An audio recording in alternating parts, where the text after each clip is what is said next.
Olá galera, tudo bem? Sejam bem-vindos a mais uma videoaula aqui do canal Ciência e Biologia. Esta é a primeira aula de anexo, lembrando que as aulas de anexo elas servem como aulas complementares do curso e a nossa primeira aula tem como título Ligações Químicas para a Biologia. Bom, eu vou estar sempre definindo os termos específicos, porque como eu já disse na aula introdutória, os termos específicos, a compreensão e a utilização delas de forma concisa garante 80% aí da matéria, de compreensão da matéria. Então, se vocês conseguem entender os termos específicos, vocês estão indo bem. Então, o que é ligação química? Ligação química, de forma bastante simples, é uma atração entre átomos que permite a formação de substâncias químicas que contêm dois ou mais átomos. Ok? Existem três tipos de ligações químicas: as ligações iônicas, as ligações covalentes e as metálicas. Sendo que neste estudo aqui, a gente vai conversar um pouco sobre ligação iônica e ligação covalente. Beleza? Ligação iônica, galera. Esta ligação, ela ocorre pela atração eletrostática, e eu vou dizer o que é isso já, devido aos seus íons carregados com cargas opostas, que na verdade é isso que é eletrostática, certo? Os íons possui carga positiva e outro negativo, e vocês sabem aquela velha história lá que os opostos se atraem. Então, essas cargas opostas se atraem por atração eletrostática, exatamente devido a essas cargas, certo? Esses íons carregados com cargas opostas. A ligação iônica, ela ocorre entre metais e ametais, ou não metais, como prefiram chamar. Os metais são doadores de elétrons. Os ametais, eles são receptores, eles recebem elétron. Eu quero deixar claro uma coisa. Um átomo no estado fundamental, ele é eletricamente neutro. O que isso significa? Que a carga positiva dele é igual à carga negativa dele. Quem é a carga positiva de um átomo? Vocês lembram? São os prótons, ficam no núcleo do átomo. E quem é a carga negativa do átomo? São os elétrons, ficam ali na eletrosfera, né? Mais especificamente, ficam numa região chamada orbital. Mas para a gente não complicar, até porque a gente está numa introdução de curso, então vamos dizer que os elétrons estão ali, né, todos na eletrosfera. Os elétrons são a parte negativa, os prótons a parte positiva. E se um átomo ele tiver 11 prótons, no estado fundamental ele vai ter 11 elétrons, para que ele esteja neutro. Agora, se um átomo ele tem 11 prótons e 11 elétrons, e aí ele doa elétrons, perceba que ele está doando só elétrons. Então, ele vai ficar com 11 prótons, mas agora vai passar a ficar com 10 elétrons. Logo, ele fica com a carga positiva. Já a metal, né, um átomo, por exemplo, que tenha 17 elétrons, ele também vai ter 17 prótons. E assim ele vai estar no estado fundamental, ou eletricamente neutro.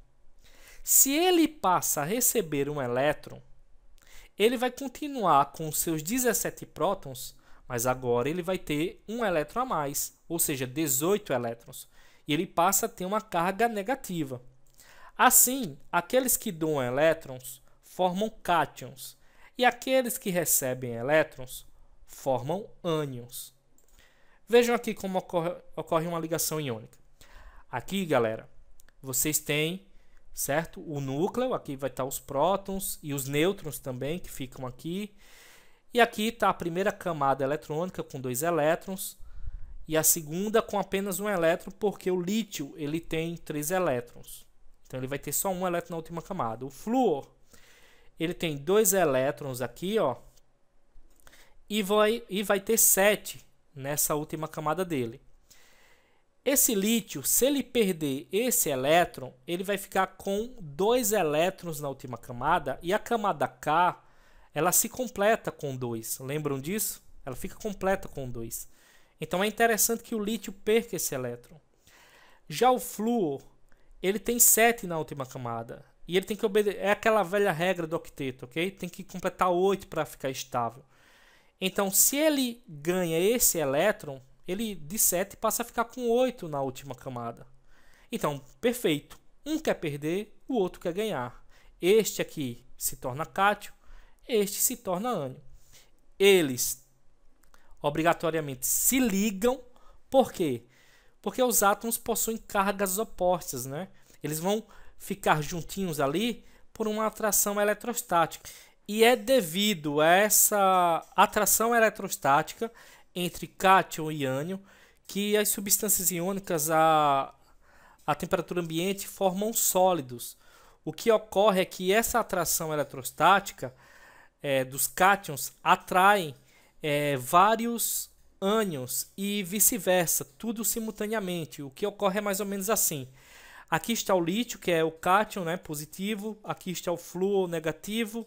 E aí, este ânion aqui vai atrair um cátion de outro composto, nesse caso igual. Ó.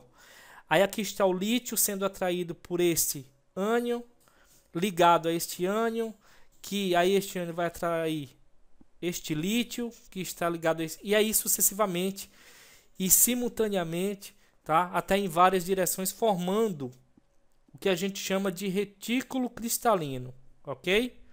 Então tá aqui o lítio, uma exemplificação, e o flúor, e veja, ó, carga positiva atraindo, se ligando com negativa, e negativo com positivo, e aí sucessivamente, ok? Isso aqui é atração eletrostática. Uma coisa importante para a gente comentar aqui é que só porque as substâncias iônicas elas são sólidas à temperatura ambiente e têm altos pontos de fusão e de ebulição, as pessoas acham que a ligação aqui ela é mais intensa do que na ligação covalente, e não é isso que acontece. A ligação covalente ela é uma das ligações mais intensas que existe na natureza. Para quebrar a ligação covalente precisa de muita energia. O que ocorre é uma confusão entre o tipo de ligação, nesse caso ligação iônica, e um tipo de interação que ocorre entre as moléculas, e vocês vão entender isso aí muito bem, tá? Não se preocupe, vamos lá. Ó. Ligação covalente. A ligação covalente ocorre devido ao compartilhamento de pares de elétrons. Ocorre entre ametais e ametais, hidrogênio e ametais, hidrogênio e hidrogênio. E uma coisa importante a frisar aqui é que as ligações covalentes, ou quando os átomos se ligam covalentemente, é que formam as moléculas. Então, apenas átomos ligados por ligação covalente formam moléculas. Ligação iônica não forma moléculas. Beleza, galera? Tá aqui uma molécula, isso é um metano. A gente tem um átomo de carbono, 4 átomos de hidrogênio. O hidrogênio, para ficar completo, ele precisa apenas de 2 elétrons, porque ele já tem um e precisa apenas de mais um. E o carbono, na sua última camada, ele possui 4 elétrons, ok? Ele precisa de mais 4 para alcançar a estabilidade. Então, como ambos precisam ganhar elétrons, diferente da ligação iônica, que um precisa perder e outro ganhar, aí aqui eles compartilham elétrons. E no compartilhamento, os elétrons passam a pertencer aos 2 elementos, tá? Aliás, aos 2 átomos, ok? Então, esse hidrogênio aqui é dono desse elétron e desse daqui também, e esse carbono também. Isso para cada hidrogênio ligado. Aí, cada hidrogênio desse agora aqui está estabilizado e o carbono também. Agora, o que diferencia a ligação covalente e iônica, né, está aqui, ó, a atração, né, da ligação. Aqui está o hidrogênio, então aqui está mais um, por quê? Porque ele possui um próton, que está lá no núcleo e é positivo. E ele possui um elétron também. Ele precisa de mais um elétron para ficar estabilizado. Então, quando ele encontra outro hidrogênio, um exemplo aqui, o que acontece? Percebam que há uma sobreposição aqui, ó, da eletrosfera. Para ser mais específico, é do orbital, ok? Porque o orbital é a região de máxima probabilidade onde a gente pode encontrar o elétron, ok? Mas eu não vou falar de orbital, porque pode ficar complicado. Eu vou falar só de eletrosfera, tá ok? Então tá aqui a eletrosfera, onde estão os elétrons, e veja que há uma sobreposição dessas eletrosferas. Então os elétrons estão aqui. Aí esse elétron, digamos que esse aqui de cima, pertence a esse hidrogênio. E este aqui pertence a esse. Esse hidrogênio, ele é atraído pelo próton, pelo seu núcleo. Mas agora, ele também é atraído pelo outro núcleo, né, do outro hidrogênio. Esse elétron é atraído pelo núcleo e pelo núcleo do outro hidrogênio. Isso faz com que a intensidade desta ligação seja mais difícil de quebrar, ok? Porque os núcleos atraem os elétrons mutuamente. E aí não é só uma atração eletrostática, ok? É mais difícil, então, quebrar essa ligação do que quebrar a ligação iônica. Então, a ligação covalente, a intensidade da ligação é maior do que na ligação iônica. Continuando, agora a gente vai ver as interações intermoleculares. Eu vou voltar ao slide para explicar uma coisa. Bom, aqui está o carbono e o hidrogênio, e eles estão compartilhando elétrons. Então, para que o metano, a molécula metano exista, o carbono precisa compartilhar elétrons, seus elétrons, com 4 hidrogênios. E aí forma uma molécula de metano. Para a gente ter o gás hidrogênio, pelo menos uma molécula de gás hidrogênio, um hidrogênio compartilha um elétron, seu elétron, com outro hidrogênio que também vai compartilhar seu elétron. Enfim, aí aqui a gente tem uma molécula de gás hidrogênio. Aqui também tem uma molécula de gás metano. A questão é que no mundo, né, onde a gente vive, no nosso planeta, entre outros planetas, no caso desses gases aqui, não existe só uma molécula deles. Existem diversas. E como é que essas moléculas interagem, né? Como é que existem os estados sólidos, líquidos, gasosos dessas substâncias? Para que isso exista, é preciso que haja uma interação entre, por exemplo, a molécula de metano e outra molécula de metano. E se elas estiverem muito próximas, dependendo do grau de agitação, né, elas vão formar o líquido ou o sólido do metano, por exemplo. Então, o que vai definir os estados físicos da matéria não é as ligações covalentes, e sim as interações entre uma molécula já formada e outra molécula. Agora já está na hora da gente conhecer as interações intermoleculares. Eu destaquei aqui 3 tipos: a dipolo instantâneo, a dipolo permanente, a ligação de hidrogênio, que inclusive é a que vocês vão verificar ao longo do ensino médio aí. A dipolo instantâneo, tá? O tipo de interação intermolecular de dipolo instantâneo ocorre em moléculas apolares, já a dipolo permanente em moléculas polares. A ligação de hidrogênio ocorre entre moléculas polares, sendo que tem que ter hidrogênio em uma delas, e esse hidrogênio está relacionado com outra molécula que tenha o FON, que é o flúor, oxigênio e o nitrogênio. Uma observação: as interações intermoleculares existem apenas para o estado sólido e líquido, ok? Onde as moléculas estão próximas uma das outras.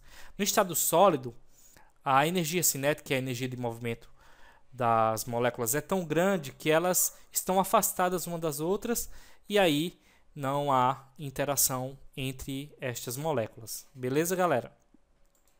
Bom, para a gente saber que quando uma molécula é polar, apolar, e se vai se relacionar por ligação de hidrogênio, enfim, eu vou tentar explicar aqui. Ó.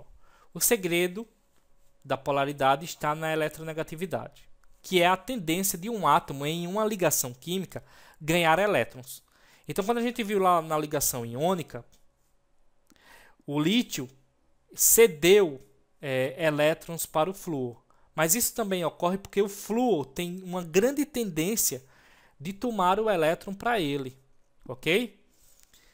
É mais ou menos assim, ó. A eletronegatividade, que é essa tendência de um átomo ganhar elétrons, aumenta da esquerda para a direita, de baixo para cima, sendo que os gases nobres não fazem parte da lista.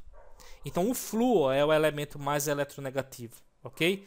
Qualquer um elemento que se ligue ao flúor vai ter a tendência de perder esse elétron para o flúor, porque ele tem uma força, né, para puxar esse elétron mais para perto dele. A gente vai ver isso aqui, ó.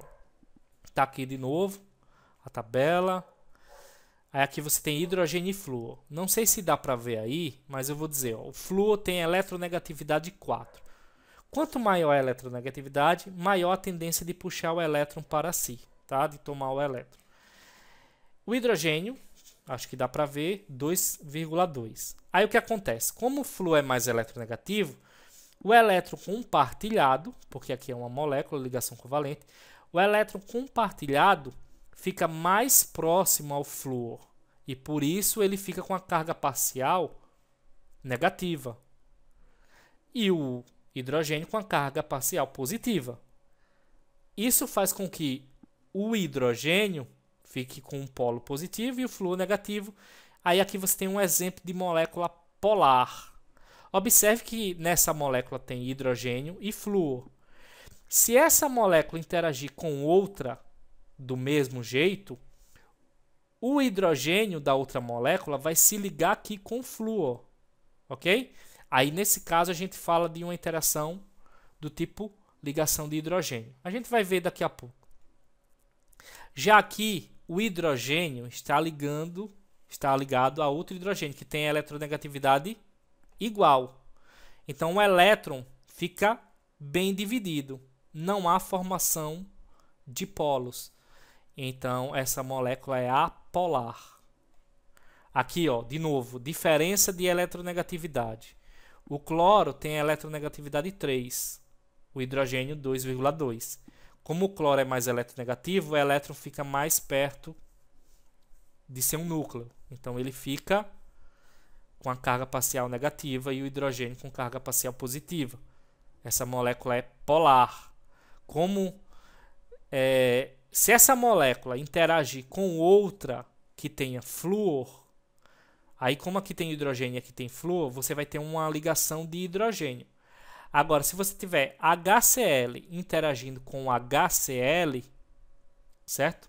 Para ser ligação de hidrogênio é H mais FON.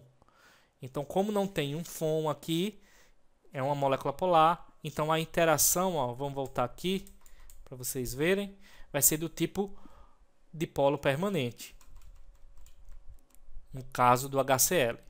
Por último, o IBr, o I é menos eletronegativo, o Br é mais, o elétron fica mais do lado dele, então ele fica mais próximo, né, ao núcleo aqui, ele fica com carga parcial negativa, esse com carga parcial positiva.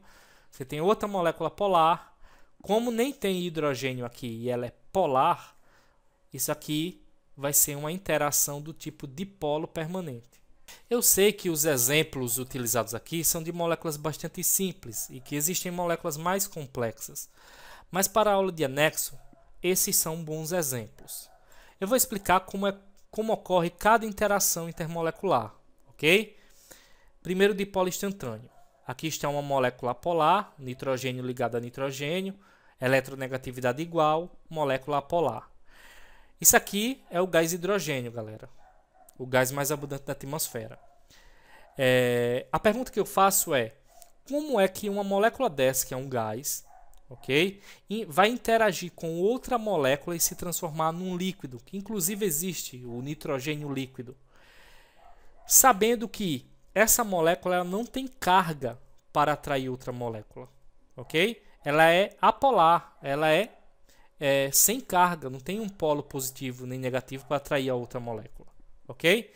Então como é que ocorre essa atração? Bom, esse círculo que eu fiz aqui é para representar a nuvem de elétrons, ou seja, os elétrons que circundam a molécula.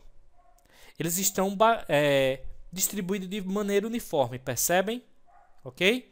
Só que em determinadas situações, esses elétrons podem sofrer, essa nuvem de elétrons pode sofrer uma deformação. Por exemplo, a diminuição da temperatura. E aí vai ocasionar mais ou menos isso aqui. Imagine que essa parte aqui, mais afilada, tem menos elétrons. E aqui tem mais elétrons. Ok? Aqui, ó, os elétrons estavam distribuídos de maneira uniforme.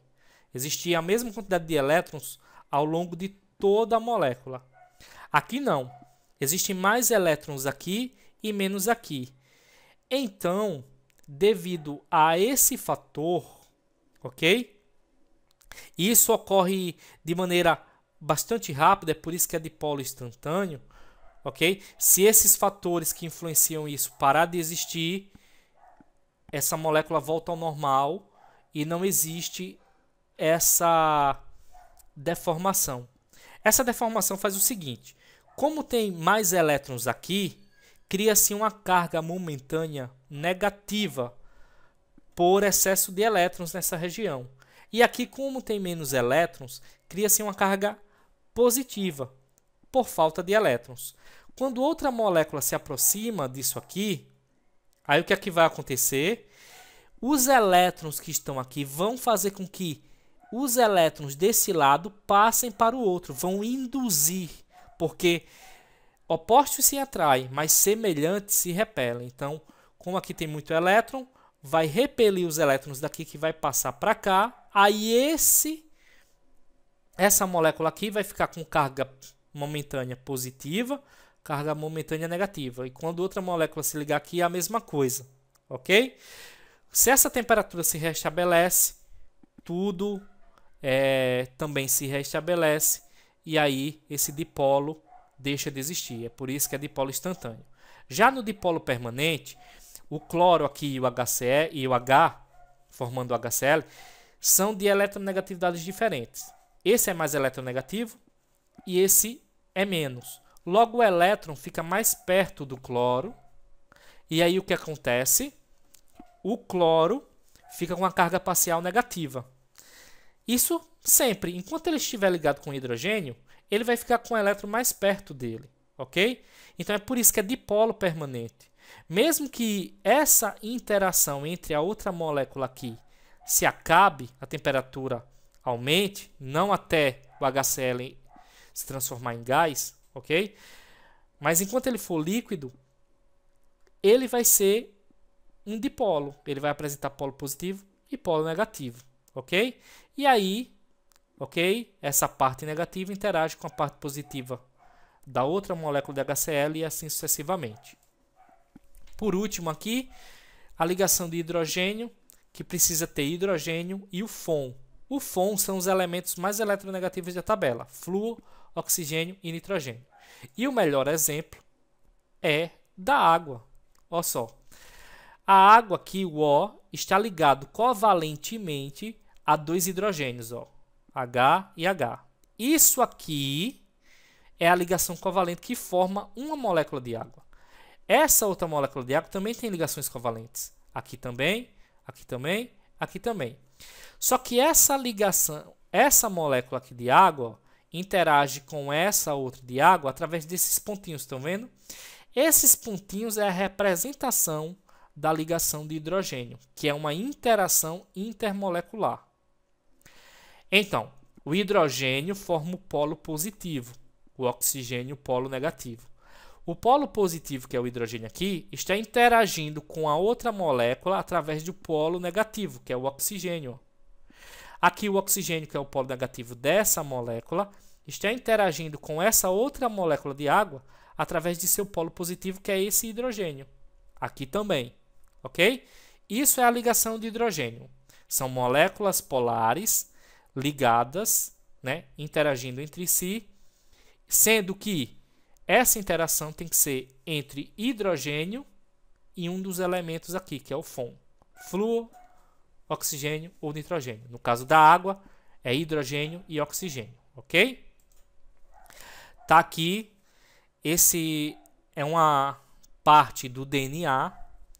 Esse lado aqui é uma fita esse lado aqui é outra fita, lembrando que o DNA é formado por duas fitas ligadas entre si. Aqui é a guanina, aqui é a citosina. Cada tracejamento desse aqui é uma ligação de hidrogênio. Então, as fitas de DNA, ó que importante, as fitas de DNA estão ligadas entre si através de pontes de hidrogênio, que é uma interação intermolecular, ok? Agora, essas interações aqui, elas são fáceis de se romper. Se você aquece, por exemplo, a água, essa molécula começa a ganhar energia, essa daqui também, essa, entre outras, tá? Isso aqui pode ter milhares de moléculas ligadas por ligação de hidrogênio. Eu falo pontos de hidrogênio porque antigamente era assim que se chamava. Bom, aí essa molécula ela ganha energia e ela se solta, ela se desprende, ok? Então, a ligação que se desmonta é a ligação de hidrogênio e não a ligação covalente. A água vai continuar existindo, né, no seu estado gasoso, ok? E agora, para encerrar a nossa aula, a intensidade das ligações. Bom, como vocês sabem, né, a ligação covalente ocorre por compartilhamento de elétrons, e aí esse compartilhamento faz com que os núcleos dos átomos participantes atraiam mais os elétrons, e aí por isso é mais difícil romper uma ligação covalente. Então a intensidade da ligação covalente é maior do que a ligação iônica, que se ligam, né, os átomos se ligam por atração eletrostática, e aí essa atração eletrostática ela é maior, tá, mais intensa do que as interações intermoleculares, que são aquelas três: dipolo induzido ou dipolo instantâneo, tá, é a mesma coisa, dipolo permanente e ligação de hidrogênio. Então as ligações iônicas elas têm maior intensidade em relação a esse tipo de interação, ok? Já na ordem das interações, a ligação de hidrogênio é a mais intensa, a dipolo permanente está em segundo lugar e a dipolo instantânea é a mais fraquinha. Inclusive, é por esse motivo que as moléculas apolares, praticamente todas elas, ou todas elas mesmo, são gasosas, ok? Então é isso aí, galera. Compartilhe, curtam, divulguem o canal, favoritem. E é isso aí. A ideia do canal é democratizar o conhecimento. Um grande abraço e até a próxima. Valeu!